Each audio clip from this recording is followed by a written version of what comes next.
के लेक्चर में आप सभी का स्वागत है। आज का जो हमारा लेक्चर होने वाला है वो मखाना के ऊपर होने वाला है। और मखाना के ऊपर क्यों होने वाला है, अगर हम इस चीज़ को देखें तो क्योंकि इस बार बजट में मखाना बोर्ड बनाने की बात हुई है जो कि बिहार में बनेगा। ठीक है, अगर आप देख सकते हैं ये हिंदू में भी था, इंडियन एक्सप्रेस में था और डाउन टू अर्थ ये सब जगह मेंशन था। तो ये बिहार के रेस्पेक्ट में बहुत ही ज़्यादा एक इम्पॉर्टेंट टॉपिक है जिसको या तो फिर ये शॉर्ट आंसर टाइप में क्वेश्चन पूछ सकता है या तो कोई एग्रीकल्चर इकोनॉमिक्स के साथ इसको एक ऐड ऑन करके भी पूछ सकता है। ठीक है, पाइल अप करके, कंबाइन करके लॉन्ग आंसर में। तो इसीलिए मखाना बोर्ड क्या है, मखाना क्या होता है, क्या क्लाइमेट कंडीशन है इसके लिए चाहिए, इसका सिग्निफिकेंस क्या है इस बोर्ड का, इसके चैलेंजेस क्या है, गवर्नमेंट इनिशिएटिव्स क्या है, तो ये सारी चीज़ें हम समझेंगे। छोटा सा लेक्चर होगा, ठीक है। और ये इस बहुत ही ज़्यादा इंपॉर्टेंट है, बात समझिए कि हर न्यूज़ में देखा जा रहा है और ये बहुत ही नया इनिशिएटिव है, बहुत एक अच्छा इनिशिएटिव है बिहार के रेस्पेक्ट में। क्योंककि आप सभी को पता होगा कि बिहार में जो है वो मखाना का कल्टीवेशन बहुत ही लार्ज स्केल पे किया जाता है। तो पहले हम समझते हैं कि हम सबको पता है कि मखाना बोर्ड बनाया जा रहा है। तो मखाना बोर्ड बनाया जा रहा है तो फर्स्ट ऑफ ऑल समझना है कि ये मखाना है क्या चीज़, क्या है ये मखाना। ठीक है, तो कुछ ऐसे फैक्ट्स देखेंगे। ठीक है, अब देखिए कि मखाना इज ऑल्सो नोन एज फॉक्सनट या फिर ब्लैक डायमंड, इसको लोटस सीड भी बोलते हैं। तो आप यहाँ पे राइट डाउन कर लीजिए साथ ही साथ, इसको लोटस सीड भी बोलते हैं, इसको फॉक्सनट बोलते हैं, ब्लैक डायमंड कहते हैं और लोटस सीड बोलते हैं। ब्लैक डायमंड इनको इस वजह से कहते हैं क्योंकि मखाना जो आपको वाइट दिख रहा है उसके ऊपर से एक ब्लैक कोटिंग होती है, उस ब्लैक कोटिंग के वजह से इसको ब्लैक डायमंड बोला गया है। क्या बोला गया है? ब्लैक डायमंड बोला गया है। ठीक है, और ये जो हमारा मखाना है ये एक तरीके का एडिबल सीड है। एडिबल मतलब खाने वाली चीज़, ड्राइड मतलब सूखी, तो ऐसे ड्राइड एडिबल सीड है। वो किससे निकलती है? जो प्रिकली वाटर लिली जिसका नाम है इरुएल फेरोक्स, इस प्लांट से निकलता है, उसका सीड होता है ये, जिसको हम ड्राई करके कंज्यूम करते हैं। इसका जो नेटिव है वो साउथ ईस्ट एशिया है और चाइना है, मेनली ये साउथ ईस्ट एशिया पे आ जाता है। मिथिला मखाना को जीआई टैग मिला है 2022 में। ठीक है, 2022 में मिथिला मखाना को जीआई टैग ऑलरेडी मिल चुका है। अब इंडिया में जो इसका कंट्रीब्यूशन है वो कितना है देखिए, India contributes 80% of world's demand for foxnut. What is foxnut? Foxnut is nothing but makhana. ठीक है, क्या है ये? मखाना। तो इंडिया में जो इसका कंट्रीब्यूशन है, इंडिया का जो कंट्रीब्यूशन है वर्ल्ड वाइज वो 80% है, मतलब 80% है। और बिहार अकेला कितना करता है? 90% का जो प्रोडक्शन है वो बिहार अकेला करता है। ठीक है, दरभंगा जो मेन एरिया कहाँ है? दरभंगा है, मधुबनी है, पूर्णिया है, कटिहार है, और ये जो 4 डिस्ट्रिक्ट है ये अकेले क्या करते हैं? 80% ऑफ बिहार टोटल आउटपुट ये दिखाते हैं। मतलब 80% जो बिहार के अंदर जो प्रोडक्शन हो रहा है मखाना, वो उसका 80% जो है वो इन 4 डिस्ट्रिक्ट से होता है। ठीक है, अगर देखा जाए कि द ग्लोबल मखाना मार्केट जो है वो $43.56 मिलियन का मार्केट है 2023 में, और लेकिन अब इसको बोल रहे हैं कि कहीं ना कहीं $100 मिलियन का ये मार्केट आगे प्रोवाइड करेगा। तो कहीं ना कहीं ग्लोबल कंपटीशन के लिए इंटरनेशनल लेवल पे ये बहुत ही ज़्यादा इम्पॉर्टेंट प्रोडक्ट और कमोडिटी हो गया है, जिसके कल्टीवेशन पे कहीं ना कहीं गवर्नमेंट को और हम सभी को ध्यान देना चाहिए। क्योंकि ये कहीं ना कहीं अगर ये इतना मार्केट रीच कर रहा है तो इसका कल्टीवेशन हमें बढ़ाना पड़ेगा। अगर हम इसका कल्टीवेशन बढ़ाएंगे तो क्या होगा? एक्सपोर्ट हम कर पाएंगे, उतना ज़्यादा हमारी इकोनॉमी बूस्ट होगी। इंटरनेशनल मार्केट में हमारा जो कंपटीशन है, हमारा जो स्टैंड है वो कहीं ना कहीं साइमल्टेनियसली इम्प्रूव भी होता रहेगा। समझ में आया? अब इसका मार्केट इतना इंक्रीज क्यों है या फिर इसका इतना डिमांड क्यों है? ऑब्वियसली इसका हेल्थ कुछ बेनिफिट होगा तभी है। ठीक है, तो हेल्थ बेनिफिट क्या है इसका कि देखिए, पहला यहाँ पे लिखा है कि ये इसके जो मखाना है उसके अंदर लो ग्लाइसेमिक इंडेक्स होता है। लो ग्लाइसेमिक इंडेक्स, जीआई इंडेक्स कभी भी अगर बोले या फिर कहीं भी आपको लिखा हो तो आप अगर मैं इसको आसान भाषा में समझाऊं आपको, तो ये ग्लाइसेमिक इंडेक्स का मतलब कभी भी आप कोई ऐसा खाना खाते हैं, कोई भी ऐसा फूड खाते हैं जो बॉडी में जाके तुरंत से अगर ब्लड शुगर लेवल को स्पाइक कर दे, मतलब हाई कर दे तुरंत से, तो वो बहुत बेकार हो जाएगा बॉडी के लिए। जैसे कि अगर आप देखें, जो हम जंक फूड खाते हैं, तो जैसे ही हम जंक फूड खाते हैं, हमारे बॉडी का जो शुगर लेवल है ना, वो तुरंत स्पाइक कर जाता है, मतलब तुरंत रेस बहुत जल्दी से ऊपर की तरफ बढ़ने लग जाता है, उसका लेवल बहुत जल्दी हाई हो जाता है, जिसके वजह से कहीं ना कहीं बॉडी में प्रॉब्लम्स आने स्टार्ट हो जाते हैं बहुत अर्ली स्टेजेस पे। लेकिन अगर ऐसे फूड जिसका ग्लाइसेमिक इंडेक्स बहुत कम है, तो ग्लाइसेमिक इंडेक्स जिसका भी कम रहेगा तो क्या होगा, धीरे धीरे बॉडी में शुगर रिलीज होगा। जब धीरे धीरे बॉडी में शुगर रिलीज होगा तो उस शुगर को बॉडी साइमल्टेनियसली एब्जॉर्ब भी करता चलेगा। तो ऐसा नहीं होगा कि कुछ शुगर ऑलरेडी बन के तैयार है और वो कहीं ना कहीं एक्यूमुलेट हो रहा है, कहीं ना कहीं इकट्ठा हो रहा है, जो कहीं ना कहीं बाद में जाके हमारे बॉडी में हार्मफुल जो सिचुएशन है वो क्रिएट करना स्टार्ट कर देता है। तो जैसे कि अगर आप बाजरा वगैरह है, अगर आप वीट को देखो, एक मिनट, अगर आप वीट या फिर राइस खाओगे ना, मतलब गेहूं और चावल खाओगे ना, इनका ग्लाइसेमिक इंडेक्स ज़्यादा है as compare to bajra and ragi. ये जो बाजरा एंड रागी है, ये सारे मिलेट्स क्रॉप है, ठीक है, मिलेट्स क्रॉप है, मोटे अनाज इनको कहते हैं, ठीक है। अगर आप बाजरा और रागी अगर अपने डाइट में, अपने खाने में इंक्लूड करोगे, तो ये ऐसे हैं जिनको खा के आपका ब्लड शुगर लेवल तुरंत इंक्रीज नहीं होगा। क्यों नहीं होगा? क्योंकि इनका जो ग्लाइसेमिक इंडेक्स है वो बहुत ही ज़्यादा कम है। लेकिन वहीं अगर इसके कंपैरिजन में, बाजरा और रागी के कंपैरिजन में देखें, तो इनका ग्लाइसेमिक इंडेक्स बहुत ही ज़्यादा हाई है, ठीक है। वैसे ही हमारा मखाना जो है, उसकी भी ग्लाइसेमिक इंडेक्स जो है वो बहुत कम है। आई होप ये ग्लाइसेमिक इंडेक्स का कंटेंट आपको समझ में आ गया होगा। अब आगे दूसरा जो बेनिफिट है वो हम देखते हैं, वो ये है कि हार्ट हेल्थ के लिए, दिल के लिए बहुत ही ज़्यादा अच्छा है ये, ठीक है। Good for cardiac function. तो दिल का जो भी फंक्शन है, मतलब हार्ट का जो भी फंक्शन है, उसको हम क्या बोलते हैं? कार्डियक फंक्शन बोलते हैं। इसलिए बोलते हैं क्योंकि हार्ट में जो मसल्स होती हैं वो कार्डियक मसल होती है, ठीक है, ये ठीक है, कार्डियक मसल होती हैं। अब देखिए, ये हार्ट के लिए इतना अच्छा क्यों है? क्योंकि मखाना के अंदर क्या होता है, लो अमाउंट ऑफ सोडियम होता है और हाई अमाउंट ऑफ पोटेशियम होता है, जो कि एक स्टेबल कंटेंट है हमारे हार्ट को एक हेल्दी वे में रखने के लिए, ठीक है। नेक्स्ट जो बेनिफिट है, source of fibre and protein. जब भी source of fibre and protein हुआ, मतलब गुड फॉर डाइजेशन, लिख लीजिएगा यहीं पे, गुड फॉर डाइजेशन में बहुत अच्छा है। कोई भी चीज़ XYZ कोई भी चीज़ हो, अगर जिस भी चीज़ में फाइबर अच्छा होगा वो ऑटोमेटिकली आपको डाइजेशन में हेल्प करेगा। कभी भी फाइबर फूड खाने से आपका जो कॉन्स्टिपेशन का प्रॉब्लम है, मतलब जो वॉशरूम क्लीन नहीं होता है मॉर्निंग, वो जो प्रॉब्लम वो कभी नहीं होगा। इसीलिए अगर आपको पता हो, अपने खाने में सैलड वगैरह जो लोग ऐड करते हैं, उनको कभी भी वॉशरूम वगैरह में दिक्कत नहीं होती, उनको कभी भी कॉन्स्टिपेशन का प्रॉब्लम नहीं होता, क्योंकि सैलड में कहीं ना कहीं क्या है, आपका फाइबर है। वैसे ही मखाना के अंदर क्या है, फाइबर है, प्रोटीन है, तो डाइजेशन के लिए अच्छा है, गट हेल्थ अच्छा रखता है ये, ठीक है। रिच इन कैल्शियम, कोई भी चीज़ कैल्शियम में अच्छी है तो क्या स्ट्रेंथन करेगा, ऑब्वियसली बोन का हेल्थ अच्छा होगा।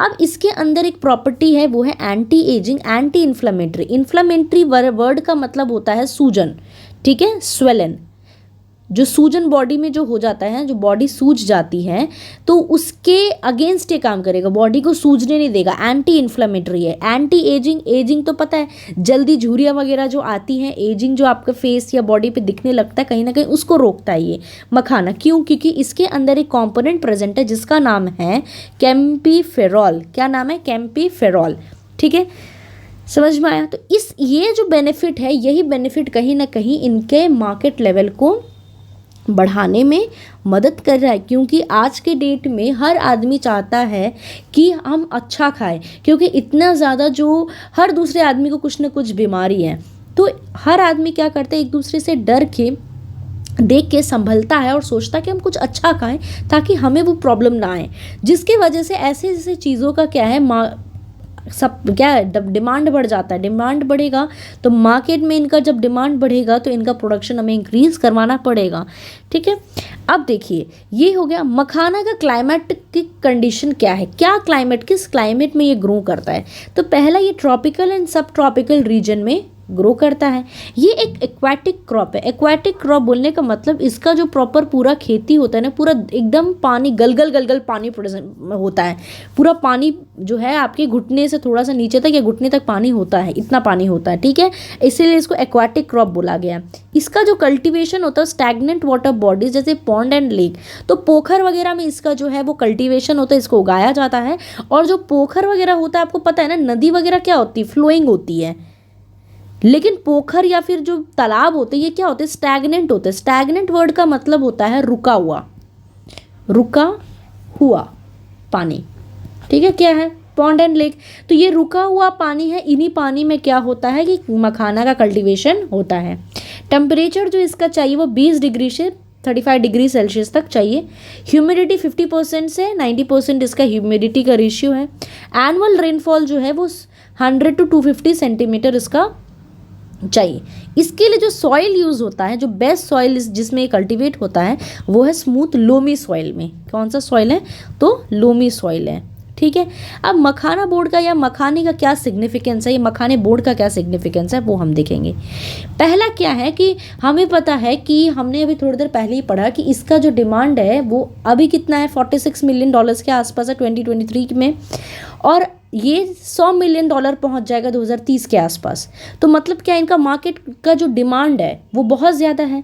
तो मार्केट का डिमांड है, और ये हमारे में इंडिया वाइज देखोगे तो 80%, और बिहार अकेला कितना करता है, 90% का कल्टीवेशन करता है। बिहार में 4 डिस्ट्रिक्ट है जो इसका करता है, बताओ कौन कौन है, दरभंगा, मधुबनी, पूर्णिया एंड कटिहार। ठीक है, याद करते चलो, कुछ ऐसी छोटी मोटी चीज़ें हैं। अब इसका जो सिग्निफिकेंस है, ये क्या कर रहा है, promoting marketing and international.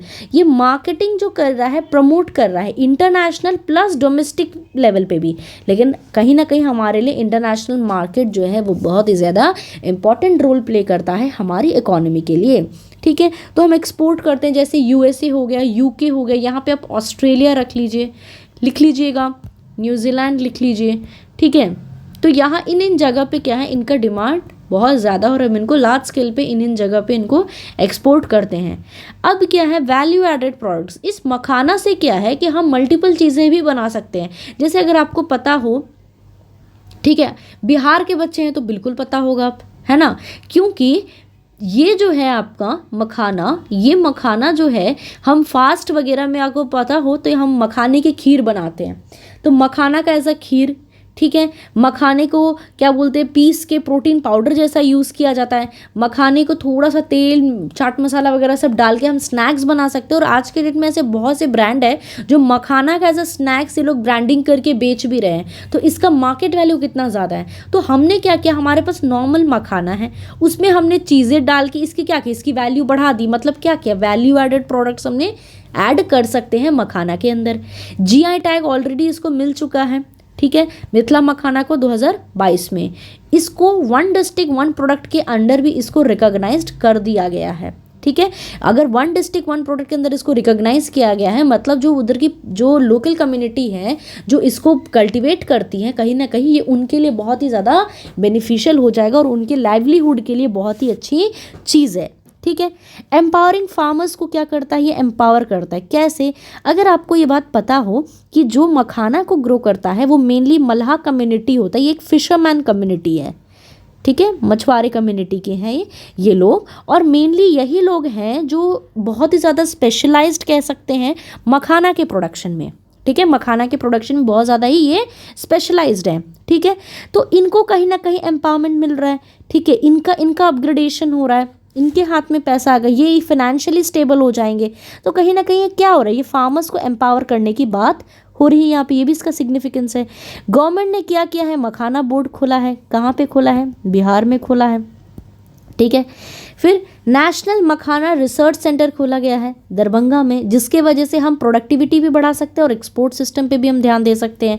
2 improved varieties इसके अंदर आए हैं जो कहीं ना कहीं इसकी प्रोडक्शन को बढ़ाते हैं, जो भी इसमें लगने वाले कीड़े हैं उससे बचाते हैं। ठीक है। ईल्ड पर स्क्वायर किलोमीटर जो ईल्ड पर जो हेक्टर होता है, ईल्ड पर हेक्टर कहीं ना कहीं इसका बढ़ाता है, जो कीड़े लगने वाले वो नहीं लगते, इनकी एफिशिएंसी, इनका ग्रोथ, इनका ईल्ड, ये सारी चीज़ें बढ़ाते हैं। वो कैसे बढ़ाते हैं? हम अलग अलग वेराइटीज़ लाएंगे। तो वेराइटीज़ किसके लाएंगे? मखाने के ही लाएंगे, जैसे स्वर्ण वैदेही और साबुर मखाना 1। तो ये ऐसे 2 वेराइटीज़ जो कहीं ना कहीं इनके प्रोडक्शन को बढ़ाता है, वो भी एक सस्टेनेबल और एक एफिशिएंसी के वे में, मतलब हर चीज़ के हर एस्पेक्ट को देखते हुए इसके प्रोडक्शन को हम बढ़ाते हैं इन 2 वेराइटी से। याद रखें ये चीज़, ठीक है। अब आगे क्या है, चैलेंजेस क्या है इसके अंदर? तो चैलेंजेस अगर देखेंगे तो लेबर इंटेंसिव है। क्यों लेबर इंटेंसिव है? देखिए, makhana cultivation a notorious labour intensive involving manual drying, collecting and roasting. पहले हमें क्या करना पड़ता है, उसको कलेक्ट करना पड़ता है, फिर उसको सुखाना पड़ता है, और फिर उसको क्या होता है, बड़े बड़े कढ़ाई होते हैं, ठीक है, उसके अंदर बालू होता है, उसके अंदर डाल के उसको भूना जाता है।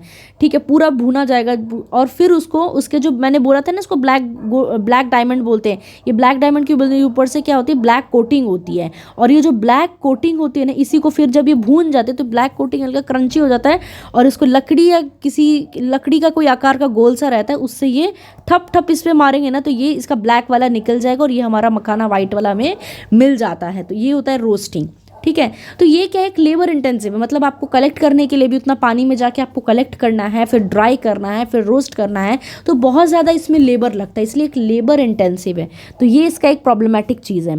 फिर लैक ऑफ मैकेनाइजेशन, कि the gap in adoption of modern technology making it difficult to industries to scale up, further leading to low efficiency and high post harvest losses. बोलने का मतलब है, पोस्ट हार्वेस्ट लॉसेस का मतलब होता है कि कभी भी जब हम कोई भी क्रॉप हमारा काट लेते हैं, जब तैयार हो जाता है, जब उस क्रॉप को काटते हैं, उस काटने को प्रोसीजर क्या बोलते हैं, हार्वेस्ट। उसके बाद जो हम स्टोर करना है हमें, या फिर कोल्ड स्टोरेज का हो या ग्रेनरीज में स्टोर का हो, तो उसी को बोलते हैं पोस्ट हार्वेस्ट लॉसेस। क्या बोलते हैं? Post harvest. उनके वजह से अगर हमने अच्छे से स्टोर नहीं किया और इनमें अगर हमें कुछ लॉस मिला, तो उसी को बोलते हैं पोस्ट हार्वेस्ट लॉस। तो क्या होता है कि जो फार्मर्स हैं उनके पास उतना मॉडर्न टेक्नोलॉजी का एडॉप्शन नहीं है, और जिसके वजह से हम इन इंडस्ट्रीज़ को और स्केल अप नहीं कर पा रहे और बढ़ा नहीं पा रहे हैं। अगर बढ़ा नहीं पा रहे मतलब एफिशिएंसी और पोटेंशियल तो इस प्रोडक्ट में बहुत ज़्यादा, लेकिन उतना आ नहीं पा रहा है, तो is just because of lack of mechanisation. ठीक है, मैकेनाइजेशन वर्ड का मतलब होता है मशीन्स। ठीक है, अब आते हैं नेक्स्ट, ये है market access and price instability. ये कैसा चैलेंज है? देखिए, makhana farmers often face difficulties and accessing liquidative markets due to the fragmented nature of supply chain.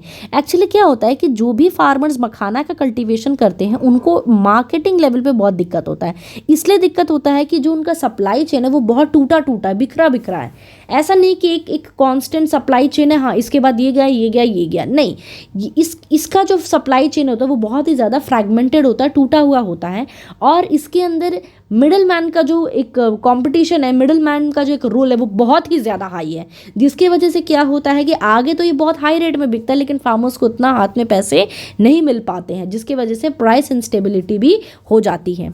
अब क्लाइमेट डिपेंडेंस क्या बोल सकते हैं हम इसमें, कि एक्चुअली जो भी हमारा जो मखाना है वो हमारा पूरी तरीके से पानी में ग्रो करता है, मतलब शैलो वाटर बॉडीज में से। देखो, makhana thrives in shallow water bodies, require specific water level and temperature condition. एक स्पेसिफिक वाटर लेवल होना चाहिए, उसी में वो ग्रो करेंगे, एक स्पेसिफिक टेम्परेचर कंडीशन, उसी में वो ग्रो करेंगे। तो मतलब कहीं ना कहीं बहुत ही ज़्यादा क्लाइमेट डिपेंडेंसी है, और क्लाइमेट रेजिलियंट क्रॉप है ये। ठीक है, स्किल्ड लेबर धीरे धीरे का क्या हो रहा है, उनका जो ग्राफ है वो कहीं ना कहीं रिटार्ड हो रहा है, मतलब गिर रहा है। क्यों? क्योंकि इतना ज़्यादा माइग्रेशन हो गया है, लोग गांव से उठ के शहर में जा रहे हैं, कोई अब खेती करना नहीं चाह रहा है, सोच रहा है कि कोई बात नहीं, बाहर जाके हम इंडस्ट्रीज़ वगैरह में, मैन्युफैक्चरिंग वगैरह में हम चले जाते, फैक्ट्रीज में काम कर लेते, लेकिन एग्रीकल्चर क्योंकि इतना है स्किल्ड काम है, अब लोग करना नहीं चाह रहे हैं और इनमें losses just because of awareness हो गया, में लैक ऑफ मैकेनाइजेशन हो गया, इनकी वजह से इनको लॉसेस बहुत देखने पड़ते हैं, जिसकी वजह से वो अपना जो फील्ड है वो कहीं ना कहीं चेंज कर रहे हैं। देखिए मेनली मल्हा कम्युनिटी, जो कम्युनिटी फिशरमैन कम्युनिटी जिसको बोलते हैं, और ये मेनली क्या करते हैं, मखाना का जो कल्टिवेशन है वो यही कम्युनिटी करती है। जैसे 2.5% ऑफ बिहार पॉपुलेशन जो है वो मल्हा कम्युनिटी है, स्पेशलाइज्ड इन मखाना हार्वेस्टिंग, और यही मेनली मखाना के हार्वेस्टिंग और कल्टीवेशन करते हैं। स्टैंडर्डाइजेशन से इशू क्या हो रहा है कि इसमें HSN का जो कोड है वो कोड कहीं ना कहीं लैक कर रहा है, जिसकी वजह से हम इसको एक्सपोर्ट करने में हमें दिक्कत होता है, इसकी सर्टिफिकेशन लेने में दिक्कत होता है और इसको ट्रेस करने में भी हमें दिक्कत होता है। लैक ऑफ अवेयरनेस क्या है, makhana farmers lack awareness about government initiatives, financial incentives and modern technology. Obviously makhana grow करते जो फार्मर्स हैं उनके पास इतना ज़्यादा अवेयरनेस नहीं है कि गवर्नमेंट क्या इनिशिएटिव लेके आ रही है, या फिर अगर वो मखाना ग्रो कर रहे हैं तो क्या सरकार उनको कुछ ऐसा सब्सिडी दे रही है, फाइनेंशियल इंसेंटिव्स दे रहे हैं या नहीं दे रहे हैं। तो ये जो चीज़ है, इस चीज़ की जो नॉलेज है, इस चीज़ का जो अवेयरनेस है वो कहीं ना कहीं बहुत अभी भी पुअर है, जिसकी वजह से वो इन चीज़ों से भाग रहे हैं, इसके कल्टीवेशन से भाग रहे हैं, और मेथड कहीं ना कहीं अभी भी लैक कर रहा है उनके कल्टीवेशन में। मॉडर्न टेक्नोलॉजी का जो यूज़ करने का जो एक टेंडेंसी है वो बिल्कुल नहीं है, ठीक है, बहुत ही पुअर है, बहुत कम लोग जानते हैं, ज़्यादा स्किल में लोग जानते नहीं हैं। तो इस चीज़ का कहीं ना कहीं हमें ये चैलेंजेस फेस करना पड़ रहा है। अब गवर्नमेंट इनिशिएटिव्स क्या है मखाना के रेस्पेक्ट में, देखिए पहला तो अभी आप सबको पता है कि फॉर्मेशन ऑफ मखाना बोर्ड, जो कि 2025-26 के बजट में 100 करोड़ का बजट एलोकेशन किया गया है इस बोर्ड को बनाने के लिए, और जो भी मखाना का जो चीज़ें हैं उन सारी चीज़ों पे ध्यान देने के लिए। ट्रेनिंग प्रोवाइड करेगा, hand holding to farmers and organise FPO that is farmer producer organisation बनाने में ये मखाना बोर्ड मदद करेगा, जिसकी वजह से फार्मर्स को सारी मॉडर्न टेक्नोलॉजी, सारी चीज़ें इनके बारे में, इनके अवेयरनेस कैंपेन, सारी चीज़ें हेल्प करेगा ताकि इसके मखाना के बारे में उनको एक राइट इंफॉर्मेशन जाए और एक नया टेक्नोलॉजी सीखने को भी मिले, मॉडर्न टेक्नोलॉजी भी उनको सीखने मिले, उनको जो वो गलती कर रहे हैं वो भी उनको कहीं ना कहीं पता चलेगा। तो ये सारा इनका मेन ऑब्जेक्टिव है। मखाना विकास योजना बिहार में बनाया जा रहा है, जिसकी वजह से हम प्रोडक्टिविटी को, जो उपज है उसको हम बढ़ा सकते हैं, और कल्टीवेशन इस योजना के अंदर इसको जो कल्टीवेशन है वो 10 डिस्ट्रिक्ट में हम अभी कर रहे हैं, ठीक है। नेशनल मखाना रिसर्च सेंटर जो दरभंगा में बनाया जा रहा है, इसका जो मेन एम है वो ये है कि हमें कहीं ना कहीं उपज बढ़ानी है, हाई ईल्ड मतलब उपज, उसको बढ़ाना है, वाटर मैनेजमेंट करना है, क्योंकि कहीं ना कहीं एक्वाटिक क्रॉप है और इसका जो मेन खेती होता है वो शैलो वाटर में होता है, तो वाटर का मैनेजमेंट हमें बहुत अच्छे से करना है, फार्मर्स को ट्रेनिंग प्रोवाइड करना, वो सारी चीज़ें इसी रिसर्च सेंटर के अंडर होगी।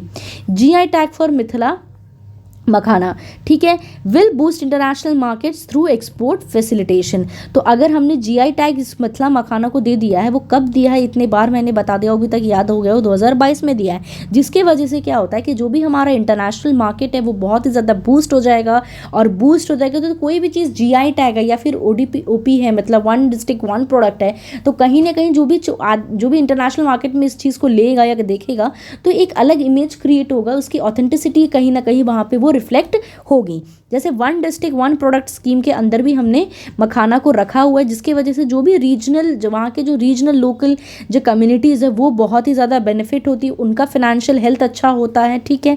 सपोर्ट मार्केटिंग एंड ब्रांडिंग, तो ये 1 डिस्ट्रिक्ट 1 प्रोडक्ट प्रॉपरली पूरी तरीके से मार्केटिंग पे, उस पूरे प्रोडक्ट पे, उस प्रोडक्ट की ब्रांडिंग पे, सारी चीज़ पे ये ध्यान स्कीम अंडर देता है। ऑपरेशन ग्रीन जो है वो post harvest processing and value chain development, ये दोनों मैंने अभी आपको ऊपर बता दिया है, उसके ऊपर ये ऑपरेशन ग्रीन है जो इस पे ध्यान देता है। National mission on sustainable agriculture, ये क्या करता है, support climate resilient water based farming. तो इस सस्टेनेबल एग्रीकल्चर का बोलने का मतलब ये होता है कि ऐसे एग्रीकल्चर करो कि आज आप भी यूज़ कर लें और आपके आने वाले जनरेशन भी इसको यूज़ कर पाए, इतने सस्टेनेबल, इतने सटीक तरीके से आप इसको यूज़ करें, ठीक है। तो इस मिशन के अंदर क्या है कि सपोर्ट क्लाइमेट रेजिलिएंट और वाटर बेस्ड फार्मिंग, तो ऐसे फार्मिंग्स को भी ये सपोर्ट करते हैं जो कि मेनली और या फिर मेजरली कह सकते हैं जो वाटर बेस्ड कल्टीवेशन होते हैं। जैसे मखाना आपको पता है कि शैलो वाटर में ग्रो करते हैं, इसमें पानी जो है वो बहुत ज़्यादा लगता है। PMFME जो है दैट इज़ प्रधानमंत्री formalisation of micro food processing enterprises, तो ये फूड प्रोसेसिंग के अंदर आता है, जिसमें हम मखाना को क्या करते हैं, मखाना स्नैक्स बना सकते हैं, मखाना प्रोटीन पाउडर बना सकते हैं, मखाना खीर का भी पाउडर बना सकते हैं, तो ये सारी चीज़ें इसके अंदर आती हैं।